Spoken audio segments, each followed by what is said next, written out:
Imagine you're a physician and a patient walks into your office with 4 symptoms. Each symptom, taken individually, has a straightforward explanation. A headache, well, that could be stress. Fatigue could be poor sleep. Joint pain, overuse. Digestive issues could be a diet issue. But a physician who treats each symptom independently and never asks whether they're connected isn't practicing medicine. They're practicing symptom management, and they're going to miss the real diagnosis. That is exactly what most organizations do when change or transformation stalls or outright fails. They identify the symptoms in isolation. Resistance in one department, disengagement in another, communication breakdowns across the entire leadership team. Passive compliance that masquerades as adoption. And they treat each one as a separate problem with a separate intervention. Training program for the resistors, an engagement survey for the disengaged, a town hall for the communication gap, and a dashboard for the compliance metrics. None of it, of course, works. And the reason it doesn't work is that these are not individual and separate problems. They're a dimension of a single underlying condition. And until you see the whole picture, your interventions will continue to address the symptoms while the condition progresses. I'm Kevin Novak, CEO of 2040 Digital, professor at the University of Maryland, and author of the book, The Truth About Transformation, Leading in the Age of AI, Uncertainty, and Human Complexity, along with the Ideas and Innovations weekly newsletter. Welcome to the Human Factor Podcast, the show that explores the intersection of humanity, technology, and transformation, along with the psychology behind transformation success. This is Season 2, Episode 9. And today, well, is different from every other episode this season. For the past 8 episodes, we have been building a diagnostic framework for understanding why organizational change and transformation fails at the human level. Each episode isolated a single dimension, and we went deep on those dimensions. Episode 1 explored the identity crisis that transformation triggers in individual teams. Episode 2, with Elizabeth Stewart, my buddy, examined how emotional contagion spreads anxiety through an organization during change. Episode 3 unpacked the structural traps that middle management faces when caught between executive mandates and the frontline realities. Episode 4 looked at the algorithmic mirror, how AI and data systems reflect organizational bias back as objective truths. Episode 5 with James Elliott examined the organizational immune system, that invisible force that detects and neutralizes change the same way the body attacks a foreign pathogen. Episode 6 explored structural silence, the system that teaches people that speaking up is more dangerous than staying quiet. Episode 7 examined the psychological contract, the unwritten promise between organizations and their people that transformation and change always violates. In Episode 8, the last episode with Ryan Vett, explored the generational fault lines that determine how each of these dimensions plays out differently depending on when someone entered the workforce. 8 dimensions, 8 episodes, each one grounded in peer-reviewed research, each one validated by practitioner experience. And each one, I believe, essential to understanding why many organizational transformation and change efforts continue to fail at rates that have not improved in decades, despite the billions of dollars invested in change management tools, methodologies, and consulting engagements. Here's the problem with building a framework one dimension at a time.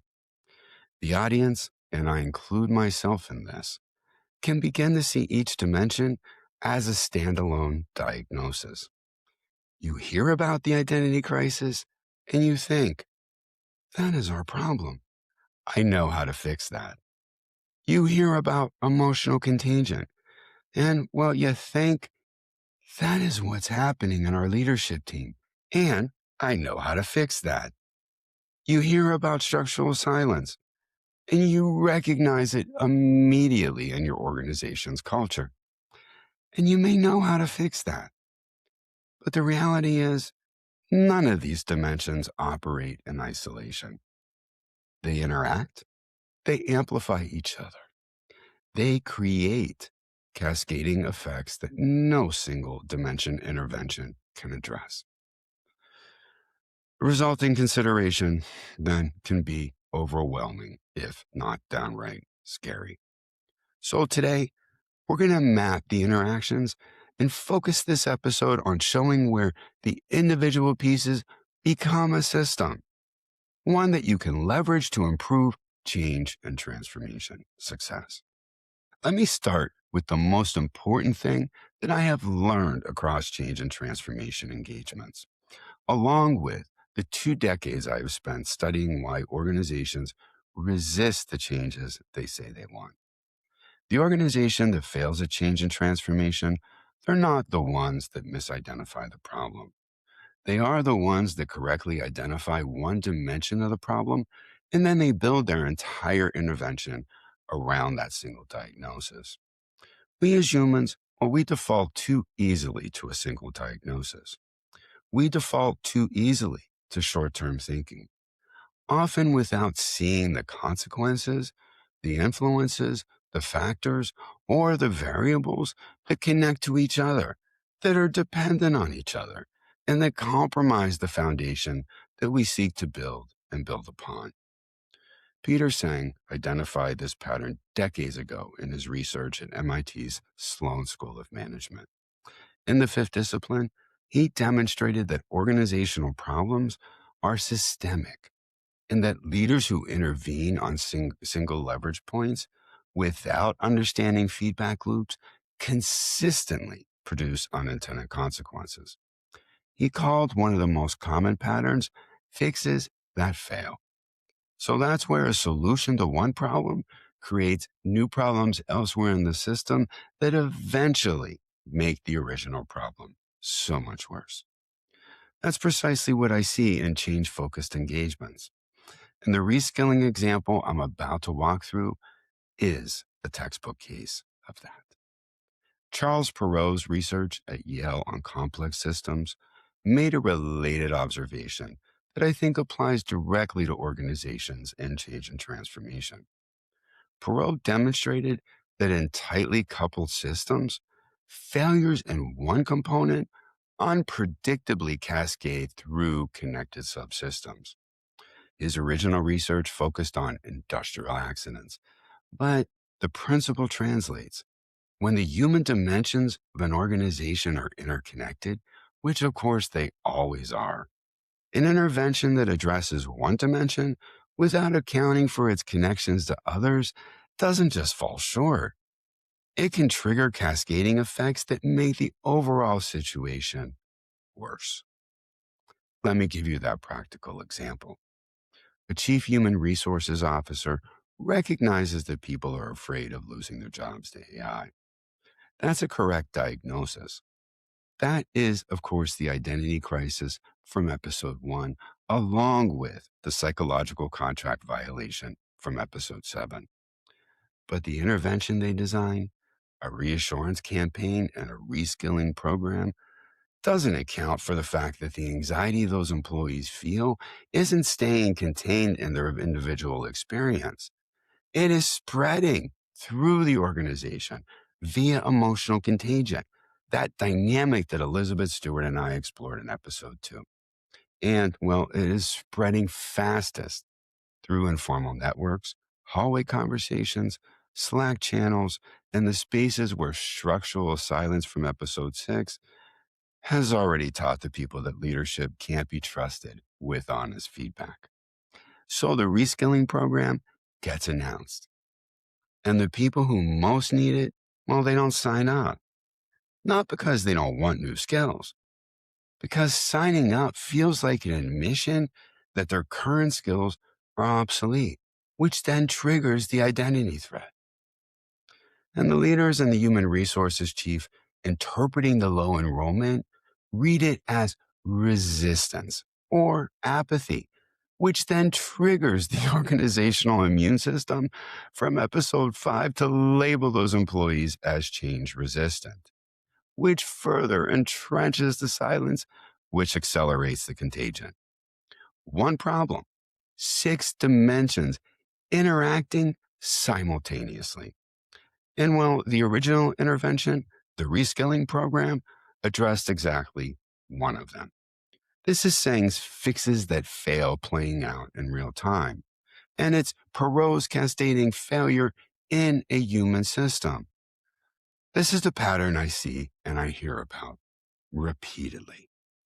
Not bad strategy, not incompetent leadership, but a fundamental underestimation of the systemic nature of the human factors to determine whether change and transformation succeed. Yeah. The medical analogy from the opening is not rhetorical. It is structurally accurate. Organizations are treating symptoms and completely missing the diagnosis. So let me walk through the key interactions, the places where 2 or more dimensions combine to create effects that are greater than either one alone. I want to be clear that what I'm describing is not a theoretical model. These are patterns I have observed across multiple engagements, validated by the research we have discussed throughout every episode of this season. The first and perhaps the most powerful interaction is between identity crisis and the psychological contract. When change and transformation threaten someone's professional identity, their sense of who they are and what they're good at, they don't just feel anxious, they feel betrayed because their identity was built on an implicit promise. The organization told them through years of performance reviews, promotions, and institutional reinforcement that who they are is valuable. And now change or transformation is redefining what valuable means. That identity crisis activates, but it activates through the lens of a psychological contract violation.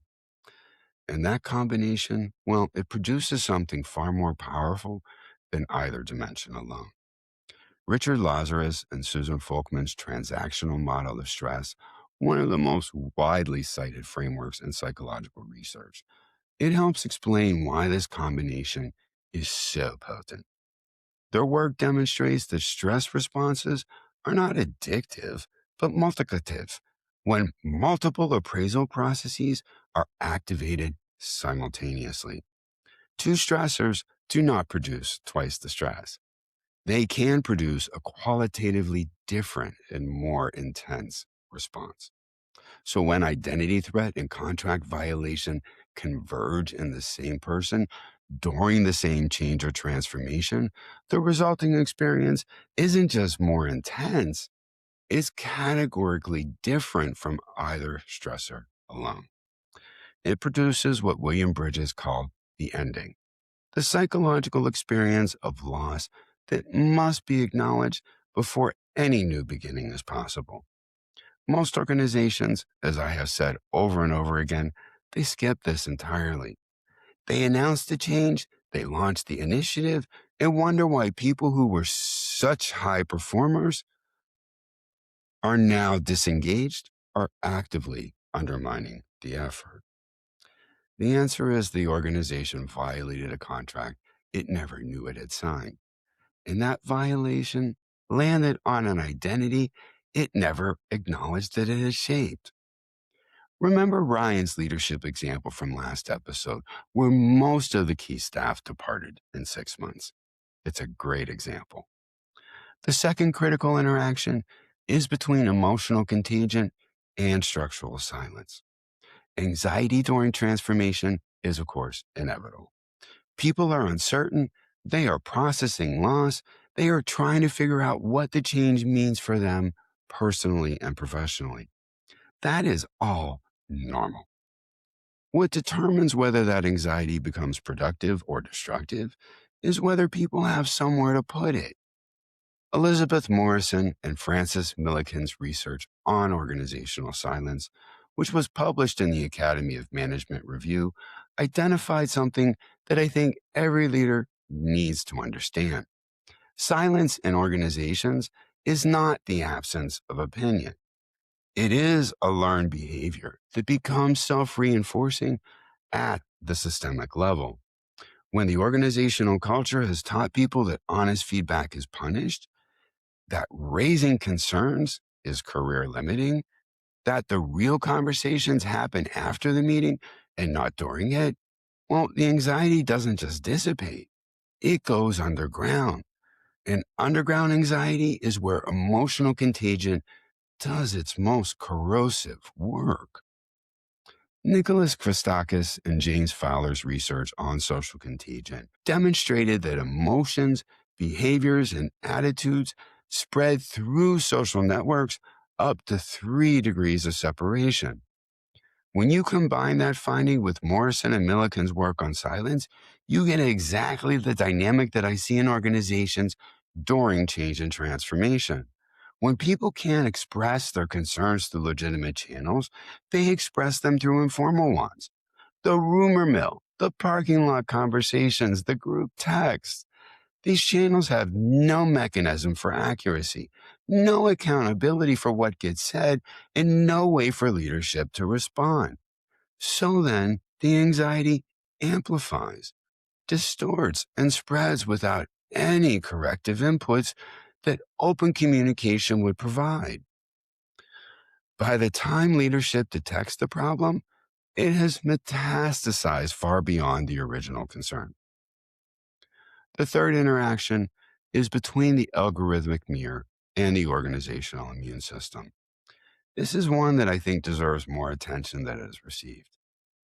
When organizations deploy AI and data analytics during change and transformation, they often do so with the belief that data will provide objective insight into what's working and what isn't.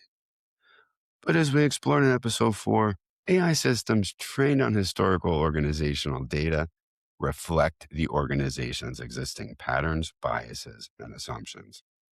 The algorithm mirror does not show you reality.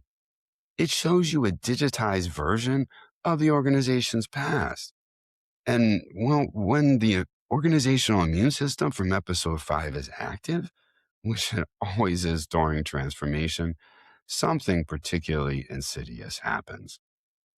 The immune system is already looking for reasons to reject the change, to label it as foreign, to build antibodies against it. So when the algorithmic mirror produces data that appears to support maintaining that status quo, the immune system uses that data as evidence.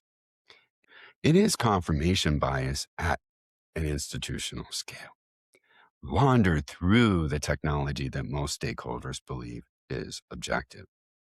The data said the old approach is working. The algorithm confirms our existing processes while they're optimal. The dashboard shows that the transformation metrics are underperforming. None of those conclusions may be accurate, but they feel authoritative because they came from a machine. And, well, the immune system now has exactly the ammunition it needs to slow, dilute, or kill the change or transformation initiative. The fourth interaction connects the structural traps of middle management to nearly everything else. In episode 3, we explored how middle managers occupy a position that is structurally designed to produce failure during transformation. They're expected to translate executive vision into frontline execution while managing upward, downward, and laterally. They absorb the emotional weight of both sides. And they are the people most likely to be squeezed out of the very transformation that they're being asked to implement.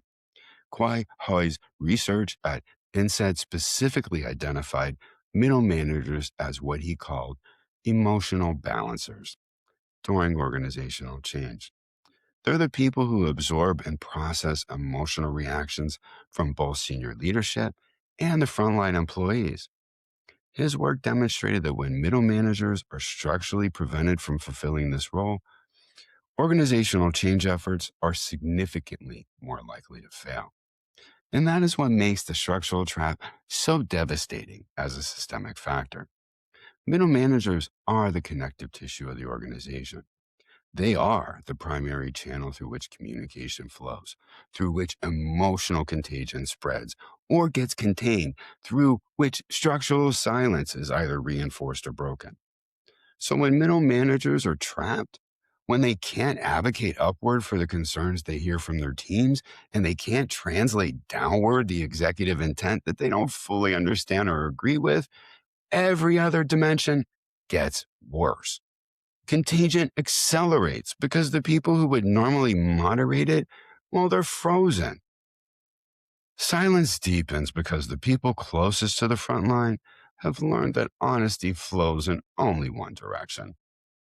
The immune system then strengthens because middle managers become its most effective agents, not by intention, but by structural position. They slow things down. They add caveats. They translate bold mandates into incremental adjustments, not because they oppose the change, but because the structure gives them no viable alternative. The fifth interaction is the one we explored most recently, the generational fault lines that run through all of the other dimensions. Ryan Venn and I discussed this in episode 8, but let me frame it specifically in terms of the interaction effects. The identity crisis from episode 1, well, it does not hit every generation the same way. A boomer has built 30 years of institutional experiences, a fundamental different identity threat from an AI deployment than a millennial who sees AI as a career accelerator. The psychological contract from episode 7 varies by generation because the implicit promises were different to begin with. Boomers were promised stability and upward mobility. Gen X was promised autonomy. Millennials were promised purpose and development. Gen Z was promised flexibility and authenticity. The same transformation violates 5 different contracts. Emotional contagion from episode 2 travels differently across generational frameworks because each generation, well, they have different communication preferences and different trust thresholds. Structural silence from episode 6 manifests differently because each generation has a different relationship to institutional authority and a different threshold for what they're willing to say out loud. A leader who treats all of these as the same resistance, who designs a single intervention for a multi-generational workforce operating under multiple psychological contracts with different identity investments, well, is not leading transformation. They are performing it. So what do you do with this? 8 dimensions that interact in ways that are complex, contextual, and different in every organization. The temptation is to say that this is too complicated to operationalize. It seems so hard. Where do I even start? Do I have the role and the influence to even raise the red flag? I understand the temptation and the internal questions that you may be asking yourself, but I think the complexity is actually clarifying if you approach it the right way. Andrew Pettigrew's longitudinal research on organizational transformation demonstrated that change must be understood across multiple interconnected levels.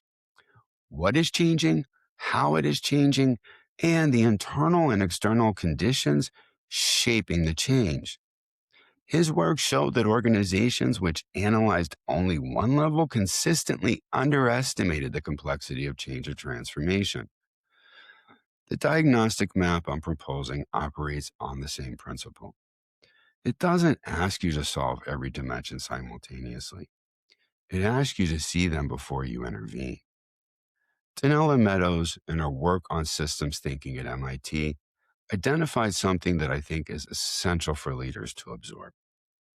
she demonstrated that leverage points in complex systems are counterintuitive, and that single variable interventions in interconnected systems often produce the opposite of the intended effect. The most powerful leverage points are not the obvious ones. They are the ones that change the rules of the system: the mental models, the goals, and the feedback structures. That is what this diagnostic map is designed to help leaders find. The right way is not to build an intervention for each dimension. It is to use the dimensions as a diagnostic map. Before you design any change or transformation initiative, before you launch any change communication, before you roll out any new technology or restructure any team, you should be asking a set of diagnostic questions that correspond to these 8 dimensions. And the answers, well, they should shape your approach. So let's start. The identity question. Whose professional identity is threatened by this change? Not whose job is at risk, whose sense of who they are and what they are good at is being destabilized. Because identity threat triggers resistance that no amount of training or communication can overcome until it's acknowledged.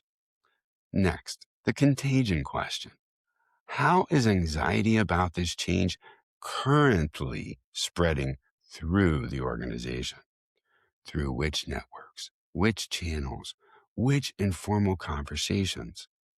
And more importantly, is your communication strategy designed to feed the formal channels, or are you seeding the narrative to the informal ones? The structural trap question. What are you asking middle managers to do that their structural positions make impossible? Are you asking them to champion a change that eliminates their own roles? Are you asking them to translate a strategy they weren't involved in designing? Are you asking them to absorb emotional weight from both directions without any support? The algorithmic mirror question, well, is the data you are using to measure transformation progress reflecting the change you are trying to create? Or is it reflecting the patterns of the organization you are trying to leave behind? Are your dashboards measuring adoption or compliance, behavioral change or performative engagement? The immune system question, where is the organization already building antibodies against this change? Which processes, committees, approval chains, and cultural norms are functioning to slow, dilute, or neutralize the transformation? And are you inadvertently strengthening the immune response by framing the change in ways that trigger organizational self-preservation? The silence question. What is not being said? Where in the organization have people learned that honest feedback about this initiative is unsafe? If your feedback channels are producing only positive signals during a major transformation, well, that's not evidence that things are going well. That's evidence that structural silence is functioning exactly as it's designed. The contract question. What implicit promises is this change breaking? What did people believe the organization owed them that this transformation or change is withdrawing? And have you created space for people to grieve those losses? Or are you demanding enthusiasm for a future that requires them to abandon a past that they were told to build? And the generational question. Are you designing this change for a monolithic workforce or for the actual human beings in the room? Have you considered that the same initiative triggers different identity threats, different contract violations, different communication preferences, and different trust thresholds across the generational landscape of your organization?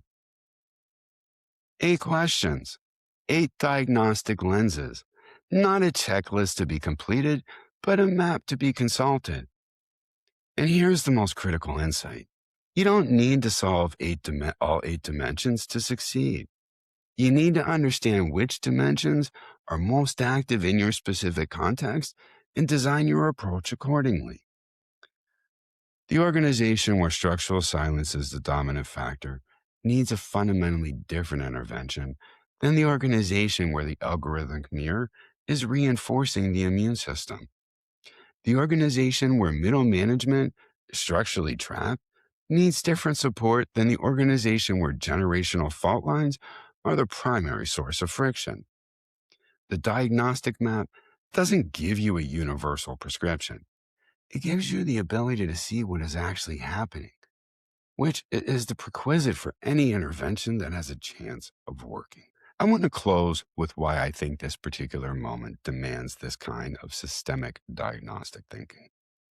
We're in a period where change and transformation, pressures on organizations, are not only intensifying, they're converging. AI adoption is accelerating.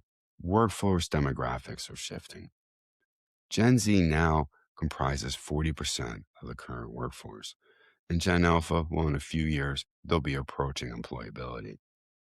Remote and hybrid work models are still being negotiated.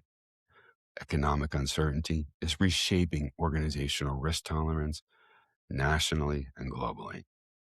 And the pace of technological change, well, is outrunning most organizations' capacity and individual capacity to absorb it all.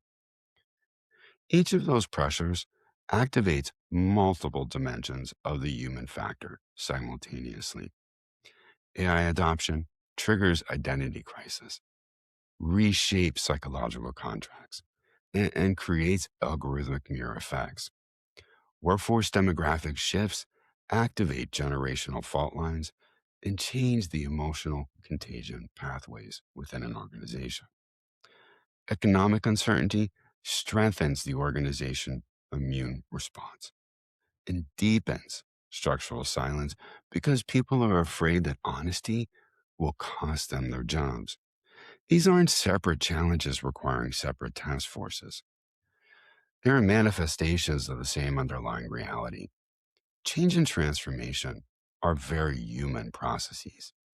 And the organizations that treat it either as a technical or an operational process, well, they're going to continue to fail at the rates the research has predicted for over 30 years. The 70% failure rate that I reference often is not a curse. It is a diagnosis. John Carter's research placed it at that level in the mid-1990s. McKinsey's research confirmed similar figures across multiple studies from 2008 onward. Michael Beer's work at Harvard validated that the rate has remained remarkably stable across decades, despite massive investment in change management methodologies and consulting engagements. The stability of that failure rate is itself evidence that the problem is diagnostic, not methodological. We have not been using the wrong tools. We have been looking at the wrong level of the problem. We have been treating the symptoms, one dimension at a time, without ever stepping back to see the system. That is what the season has been building towards.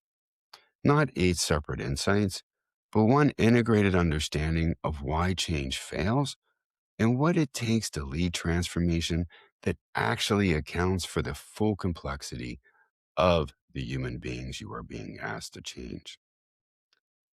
The remaining episodes of this season are going to build on and from this diagnostic map. Now that we have the framework, we need to apply it. We have guests coming who bring specific expertise to the dimensions we have been discussing. Practitioners who have lived inside these dynamics and who can show us what it looks like when leaders get it right and when they get it wrong. If you found today's episode valuable, subscribe to the Human Factor Podcast wherever you watch or listen. Leave a rating and a comment and share this episode with your leadership team.